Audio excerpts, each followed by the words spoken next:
بھی نہ پڑھنا. بس تھوڑی سی گزارش، اتنے بزرگ بیٹھے میرے ہاتھ میں دعا فرمائے گی، جتنے نوجوان بھائی ہیں آپ نے تھوڑا سا ساتھ دے دیں.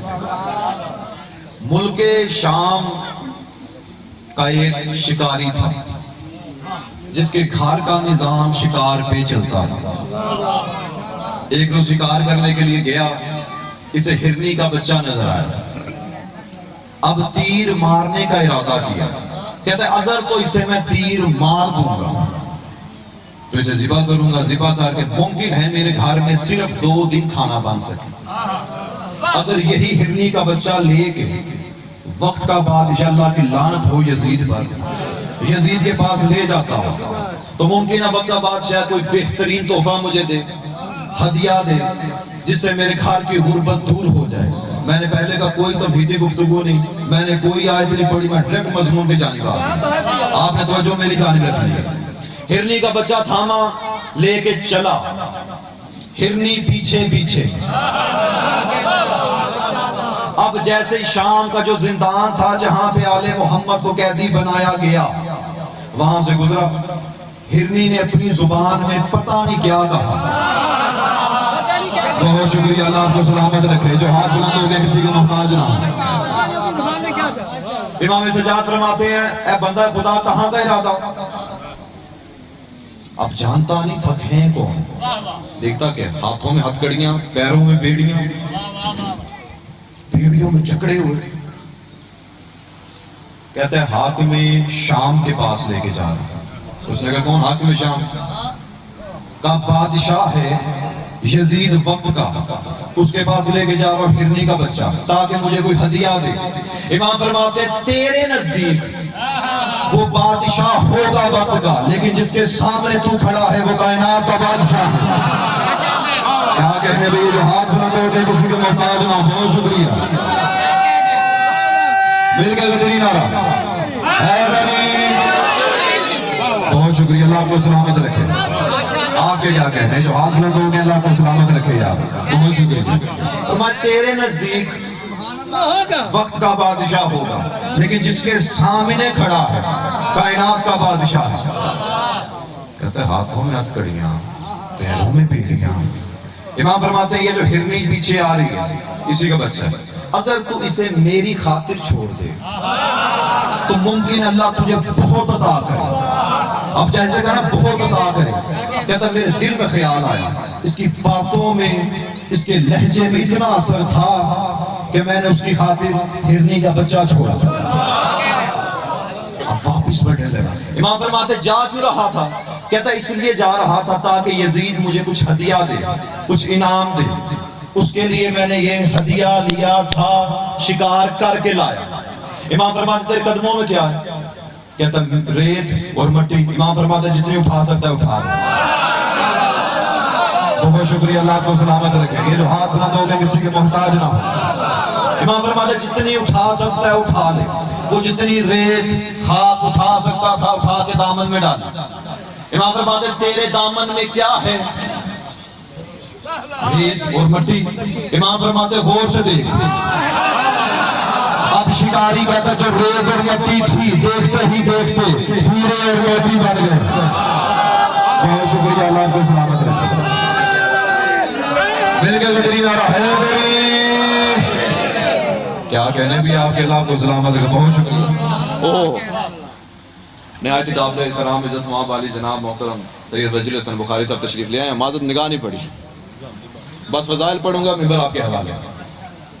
امام فرماتے لے کے جا، بیچ فروخت کر، اپنے گھر سے فاقہ دور کر. اب تھے کیا ہیرے اور موتی، اور دنیا کے نہیں جنت کے. اب یہ گھر گیا، ایک موتی لیا. کتنا؟ صرف ایک موتی. اب جو شام کا سب سے چھوٹا تاجر تھا نا، جسے جوہری بھی کہتے ہیں آپ، یہ تجارت کرتے تھے، ہیرے موتی اکٹھے کرتے دنیا کونوں کونوں میں سے. جو سب سے چھوٹا جوہری تھا اس کے پاس ایک موتی لے کے گئے. کہتا ممکن ہے اس کی قیمت بہت کم ہو. جب جوہری کے پاس پہنچا کہتا یہ یار ایک موتی ہے، اس کی کتنی قیمت ہوگی؟ اس نے موتی دیکھا، شکاری کا چہرہ دیکھا. اس نے کہا خدا کے بندے تو نے لیا کہاں سے؟ اس نے کہا مجھے صرف اتنا بتا اس کی قیمت کتنی ہے. اس نے کہا آج تک میں نے اتنا قیمتی موتی دیکھا نہیں. کہتا اگر پورا ملک شام بیچا جائے تو اس موتی کی قیمت ادا نہیں ہوگی. کیا کہنے بھی آپ کے بہت شکریہ جن کے ہاتھ بلند ہو گئے. آپ کے کیا کہنے ہیں آپ جی بہت شکریہ. اتنا قیمتی کہتا میرے پاس اس کی قیمت نہیں لیکن جتنی میری تجوری میں رقم ہے. اب تھا شکاری کہتا ہے نا جب ہیرے موتی کی پہچان نہ ہو. پہچان تو جس کو تھی اس نے تجوری کھول دی. اس نے مال کھایا گھر کو گیا. مختصر کروں روایت یہ کہتی ہے کہ اتنے ہیرے موتی بیچتا اتنی رقم ہو گئی. یزید کا خزانہ کم تھا اس کا زیادہ تھا. بہت شکریہ. یہ جو ہاتھ بلند ہوتے ہیں کسی کے محتاج نہ ہو. مل کے کدی نہیں آ رہا. کیا کہنے بھی آپ. اچھا آپ کے علاقے میں ننکانہ صاحب میں کوئی بندہ غریب امیر ہو جائے سارے پوچھیں گے. کوئی کہے گا یار لگتا کوئی لوٹ کا مال کسی کو لوٹ لیا یہاں کوئی خزانہ نکلا ہے. یزید تک بات پہنچی. یزید نے اسے دربار میں بلایا. اس نے کہا تو میرے لیے وہ ہرنی کا بچہ تحفے میں لا رہا تھا کہاں پہ ہے؟ سن تو چکا تھا. اس نے کہا وہ جو آپ کا قیدی ہے نا اس کی خاطر چھوڑا. یزید کہتا بدبخت میرا قیدی ہو میرے قیدی کی خاطر تو نے میرے ہدیے کو چھوڑ ڈالا. اس نے حکم دیا سپاہی کو اس کا سر تن سے جدا کر. سر تن سے جدا وہ قتل ہو. بیوی روتی ہوئی آئی. محلے والے آئے. لاشا اٹھایا سار اٹھایا دفن کر دی. اس کے تھے 2 بیٹے. شام ہوئی بچے کھا رہے. اماں بابا کہاں پہ؟ انہوں نے کہا میرے بچوں جس کی خاطر تیرے باپ نے ہرنی کا بچہ چھوڑا تھا اسی کی وجہ سے یزید نے تیرے باپ کو قتل کر دیا. بچے تھے 2 تھے بھیگے والے. انہوں نے کہا ماں ہمارے پیچھے پیچھے آ. انہوں نے کہا جانا کہاں پہ؟ اسی سجاد کے پاس. میرے بچوں اپنے ہاتھوں سے تمہارے باپ کا سر دفن کر کے آئی. لاشا دفنایا ہے. سجاد سے جا کے کہنا کیا ہے کہ بابا اسی سے لیں گے. اب بچے تھے پینے والے. اس نے کہا میرے بچوں میرے لال اپنے ہاتھوں سے تمہارے باپ کو دفن کر کے آئی ہوں. تو مر چکا ہے واپس زندہ ہوگا کیسے؟ اور کہ اماں جو سجاد ریت اور مٹی سے ہیرے پیدا کر سکتا ہے ہمارے باپ کو زندہ نہیں کر سکتا. کیا کہنے بھی بہت شکریہ. بہت شکریہ. اللہ آپ کو سلامت رکھے. اللہ آپ کی زندگی دراز کرے. ماں آگے بچے پیچھے. امام سجاد کے چہرے پہ مسکراہٹ ہے. ابھی انہوں نے کلام کیا نہیں کچھ کہا نہیں. امام فرماتے ہیں مائی اپنا شوہر کہاں دفن کر کے آئی. کیا کہنے بھی آپ کے. اللہ آپ کو سلامت رکھے. معرفت والے لوگ بیٹھے ایک لفظ بھی ضائع نہیں ہونے دے رہے. امام چلے سپاہی ساتھ. اس پر جانت کہیں سجاد نعوذ باللہ چلے نہ جائیں کہیں. وہ سپاہی دائیں بائیں ہتھیار لے کے آگے امام سجاد پیچھے وہ مائی پیچھے وہ بچے. قبرستان آیا یہاں پہ دفن کیا. اب خدا کی قسم دیکھ سپاہی بھی رہے تھے. چلتے چلتے امام سجاد اس قبر کے قریب آئے. کم آئی تیرا شوہر کس قبر میں ہے؟ جانتے تھے اس لیے بتایا تاکہ یہ سپاہی بھی سن لے. کہا سجاد اسی قبر میں اپنے شوہر کو دفن کیا ہے. مجھے عزت رسول کی قسم ہے جس بندے کو سمجھ آئے وہ بڑا میرے ساتھ بولے. امام سجاد نے پاؤں کی ہلکی سی ٹھوکر ماری. جو مر چکا تھا مٹی ٹھارتا ہوا قبر سے کھڑا ہوا. کیا کہنے بھی آپ کے.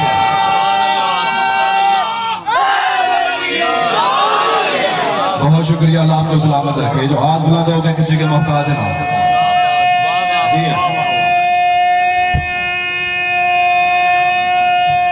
مل کے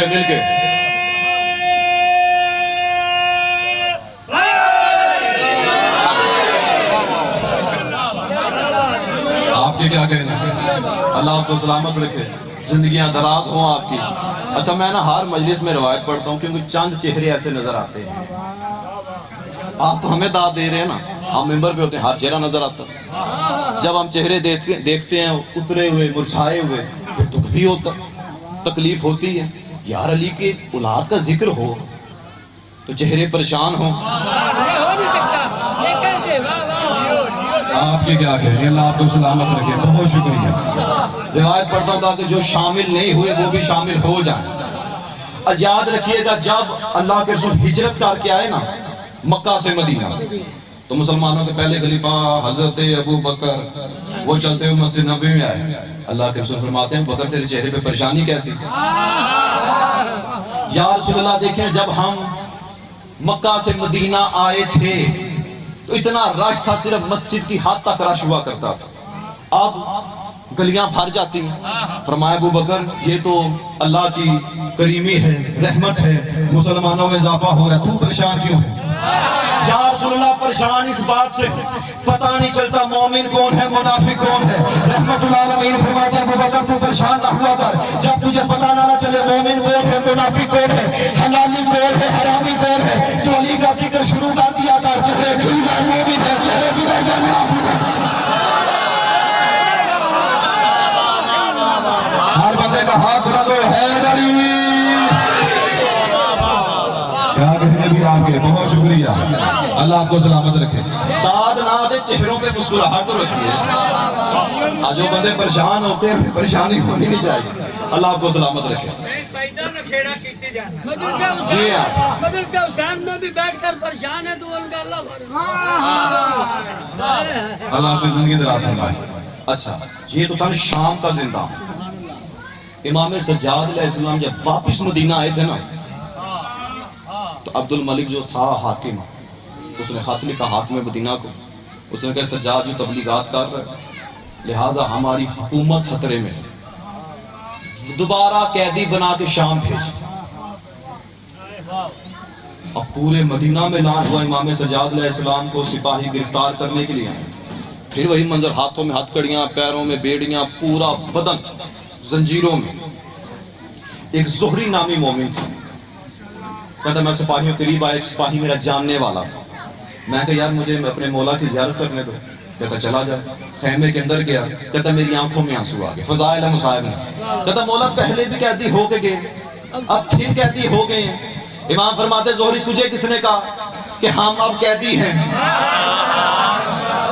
یہ جو امتحانات ہیں ہم خود قبول کرتے ہیں. امتحان گزر چکا سجاد کا.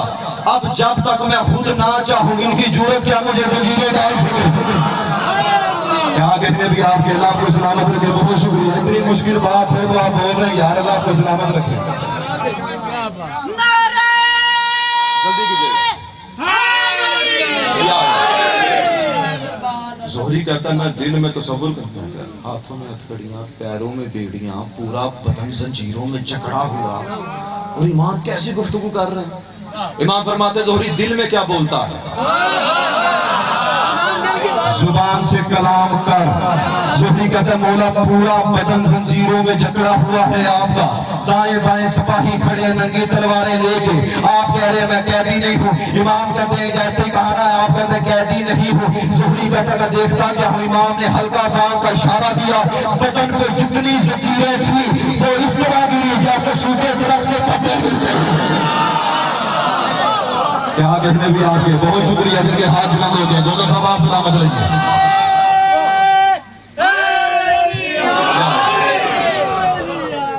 زہری کہتا امام کو میں کہا مولا جب آپ کے پاس اتنی قدرت طاقت تو آپ گرفتار ہوئے کیوں؟ امام فرماتے ہیں اس لیے مدینہ میں ہمارے چاہنے والے میں نہیں چاہتا کہ کسی کو نقصان پہنچایا جائے. لیکن زہری سن لے جیسے میں مدینہ کی سرحد سے باہر جاؤں گا ان کے پاس صرف زنجیریں رہ جائیں گی. سجاد غائب ہو جائے گا. اچھا زہری کہتا 3 دن گزرے. جو سپاہی امام کو قیدی بنا کے لے کے جا رہے تھے تیسرے دن میں نے مدینے کی گلیوں میں دیکھے. زہری کہتا جو سپاہی میرا دوست ہے اس کے قریب آیا. میں کہا خدا کے بندے تم تو سجاد کو لے نہیں گئے تھے قیدی بنا کے شام میں؟ کہتا لے کے تو جا رہے تھے. جیسے مدینے کی سرحد پار کی دیکھتے کیا ہے کہ ہمارے پاس صرف زنجیریں رہ گئی. سجاد غائب، تب سے نہ کچھ کھایا ہے، نہ پیا ہے، نہ سوئے ہیں، دن رات سجاد کو تلاش کر رہے ہیں۔ زہری کہتا ہے تم سجاد کو تلاش کر رہے ہو، ابھی ابھی میں مسجد نبوی سے آیا، سجاد تو وہاں پہ عبادت کر رہے ہیں۔ کیا کہنے آپ کے اللہ آپ کو سلامت رکھے۔ زہری کہتا ہے کہ میں گیا شام، وہ جو عبد الملک تھا، اس نے کہا تو سجاد کا ماننے والا چاہنے والا ہے، بتا تیرا مولا کہاں پہ ہے؟ کہتا وہ تو عبادت کر رہے ہیں مدینے میں۔ زہری کہتا ہے میں نے بھی سنا تھا کہ تیرے سپاہی امام کو قیدی بنا کر شام لانے والے ہیں۔ اب جملہ ضائع نہ کیجیے۔ اب عبد الملک کہتا ہے سنا تو میں نے بھی تھا، بھیجا بھی تھا سپاہیوں کو، لیکن جو وقت وہ سپاہی بتا رہے ہیں کہ ہمارے ہاتھوں میں صرف زنجیریں رہ گئی، سجاد غائب ہو گیا، اس وقت سجاد میرے دربار میں میری آنکھوں کے سامنے کھڑا تھا۔ لیکن زہری جب تک سجاد میری آنکھوں کے سامنے کھڑا رہا، میرے بدن پہ کب کبھی تاری رہی، اور کب کبھی تاری رہے کیوں نہ، اس کے سامنے کسی فرار بھی نہیں ہے، میرے دربار میں تو بیٹھنا۔ کیا کہتے ہیں؟ بہت شکریہ جی ہزاروں اللہ آپ کو سلامت رکھے۔ وقت ہونا زیادہ پھر توضیح تشریح کی جاتی ہے۔ خدا قسم میں آج تک میں نے اس انداز میں پڑھا نہیں، میں سمجھا کے پڑھتا ہوں، میں روایت پہ روایت پڑھتا جا رہا ہوں۔ آخری روایت طالب دعا، مجھے تقریباً ابھی پڑھتے ہوئے 12 منٹ ہوئے ہیں، 4 منٹ اور پڑھنا، کیوں وقت دامن وقت میں گنجائش ہے نہیں اتنی۔ بلخ کا ایک مومن تھا جو ہر سال حج پہ آتا، حج کر کے مدینہ امام سجاد کی خدمت میں حاضر ہو اور بہت سے تحفے تحائف بلخ سے لے کے آتا۔ ایک روز جب حج کا ارادہ کیا، تحفے تحائف اکٹھے کر رہا تھا، اس کی زوجہ آئی، اس نے کہا ہر سال تو حج پہ جاتا ہے، تو کس کے لیے ہدیہ لے کے جاتا ہے؟ بدلے میں تجھے وہ کچھ دیتے ہی نہیں۔ اس نے کہا خدا کی بندی چپ ہو، تجھے کیا پتا وہ ہیں کون؟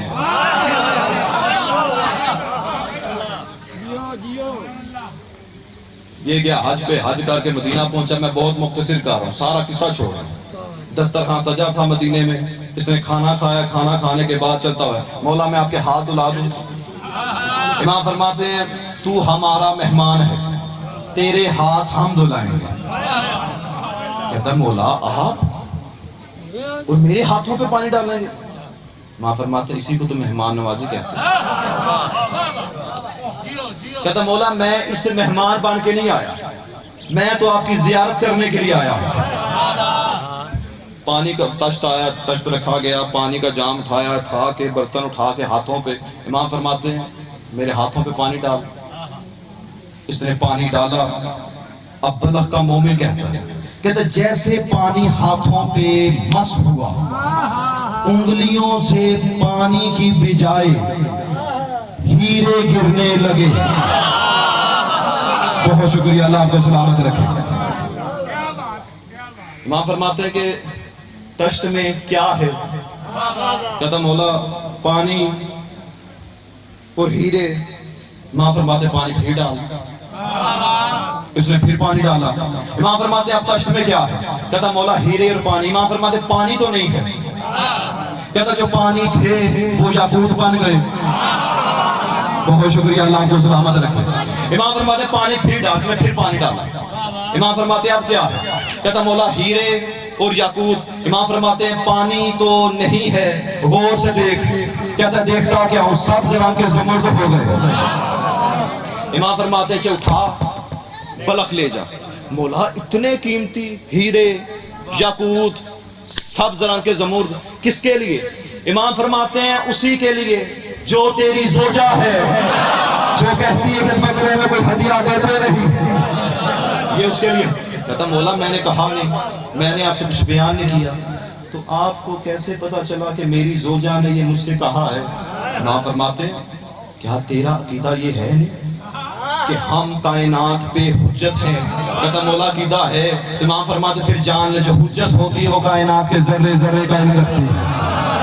بہت شکریہ، اللہ کو سلامت رکھے۔ مختصر کیا جائے، واپس گیا، ہدیہ دیا، اس کی بیوی متاثر، کہتے خدا کے بندے اگلی مرتبہ حج پہ جائے تو مجھے لے کے جائے، میں بھی ان کی زیارت کروں۔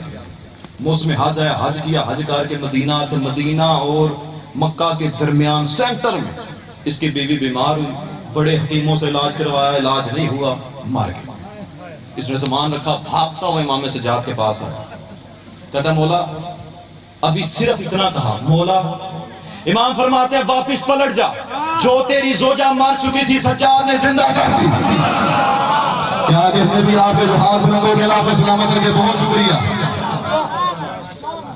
کچھ بولا نہیں، سلام کیا، واپس بھاگا۔ دیکھتا کیا اس کی زوجہ بیٹھی ہے، کہتے خدا کی بندی تو مر گئی تھی، زندہ ہوئی کیسے؟ اس نے کہا میرے سرتاج میں تو مر گئی تھی، فرشتہ میری روح لے کے جا رہا تھا، ایک خوبصورت چہرے والا سامنے آیا، فرشتے نے کہا سلام علیکم یا حجت اللہ، اس نے سلام کا جواب دیا۔ اس نوجوان نے کہا کہ تو نہیں جانتا یہ کوئی عام مستور نہیں، میری ظاہرہ ہے، ہم نے اس کی 30 سال زندگی بڑھا دی، اور خبردار 30 سال تک اس کی روح قبض نہ کرنے ہیں۔ کیا کہتے بھی آپ کے بہت شکریہ، اللہ کو سلامت رکھے۔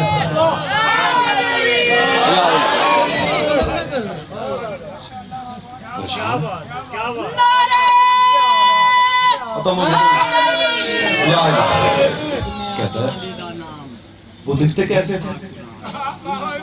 اب میں لفظ آسان کروں، عشرت عباس گوندہ صاحب تشریف فرمائے، میں ان کے گھر جاؤں، گھر میں ان کی زیارت کروں، زیارت کر کے گھر سے باہر آؤں، بھائی وزیر حسن کہیں جی عشرت صاحب دکھتے کیسے ہیں؟ میں کہوں یار سیاہ رنگ کا لباس پہن رکھا ہے، مونچھیں بھی رکھی ہیں، خط بھی رکھا ہے، ہاتھوں میں فیروزے بھی سجا رکھے ہیں، حلیہ بتاؤ۔ تو جب وہ دیکھے گا تو پہچان لے گا نا۔ اب وہ کہتا ہے کہ وہ جو آیا تھا جس نے فرشتے کو حکم دیا روح واپس ڈال، وہ دکھتا کیسے تھا؟ اس نے کہا اس رنگ کی عبا تھی، اس رنگ کی دبا تھی، اس رنگ کا امامہ پہن رکھا تھا، اتنی داڑھی تھی۔ یہ کہتے جو حلیہ تو بتا رہی ہے وہ حلیہ تو امام سجاد کا ہے۔ کیا کہنے بھی آپ کے بہت شکریہ، اللہ کو سلامت رکھے۔ یہ ہاتھ بلند ہو کے کسی کے محتاج نہ ہو، آپ جیے ہزاروں بس، بہت شکریہ۔ آپ کے کیا کہنا؟ بس نوکری ختم ہو گئی۔ صرف 1 منٹ کی روایت، کیونکہ رسول خدا کی حدیث ہے کہ اپنی محفلوں کو، مجالس کو علی کے ذکر سے زینت دو۔ ایک روایت پڑھنی ہے، مجھے خود بڑی پسند ہے، میں بہت بار پہلے پڑھ چکا ہوں، لیکن مجھے پسند ہی اتنی، جب رسول معراج پہ گئے نا، واپس آئے تو سلمان محمد نے کہا یا رسول اللہ وہاں پہ کیا کیا دیکھا؟ کہا سلمان ہم جا رہے تھے، ساتھ تھا جبرائیل، میں دیکھتا کہ ایک مسجد نظر آئی، میں نے کہا جبرائیل آسمانوں پہ مسجد؟ فرمایا جی یا رسول اللہ زیارت کیجیے۔ کہتے ساتھ تھا جبرائیل، ہم مسجد میں داخل ہیں، سلمان میں دیکھتا کیا ایک مسجد میں ہزاروں مسجدیں، ہزاروں مسجدوں میں ہزاروں محراب، ہزاروں محرابوں میں ہزاروں ممبر سجے ہیں۔ سلمان میں جہاں دیکھتا ہوں مسجدیں ہی مسجدیں، محراب ہی محراب، ممبر ہی ممبر۔ سلمان کہتا یا رسول اللہ ایک مسجد میں ہزاروں مسجدیں، ہزاروں مسجدوں میں ہزاروں محراب، ہزاروں محرابوں میں ہزاروں ممبر سجے ہیں، یا رسول اللہ یہ محراب، یہ مسجدیں، یہ ممبر سجے کس کے لیے تھے؟ اللہ کے رسول فرماتے ہیں سلمان جب میں نے دائیں دیکھا ممبر پہ علی، جب میں نے بائیں دیکھا ممبر پہ علی، میں نے آگے دیکھا ممبر پہ علی، میں نے پیچھے دیکھا ممبر پہ علی۔ سلمان میں جہاں جہاں دیکھتا مجھے ممبر پہ بس علی نظر آتا، اور اللہ نے قرآن میں کہا فَإِنَّمَا تُوَلُّوا فَثَمَّ وَجْهُ اللَّهِ، اللہ کہتا ہے تم جدھر جدھر دیکھو گے تمہیں وجہ اللہ نظر آئے۔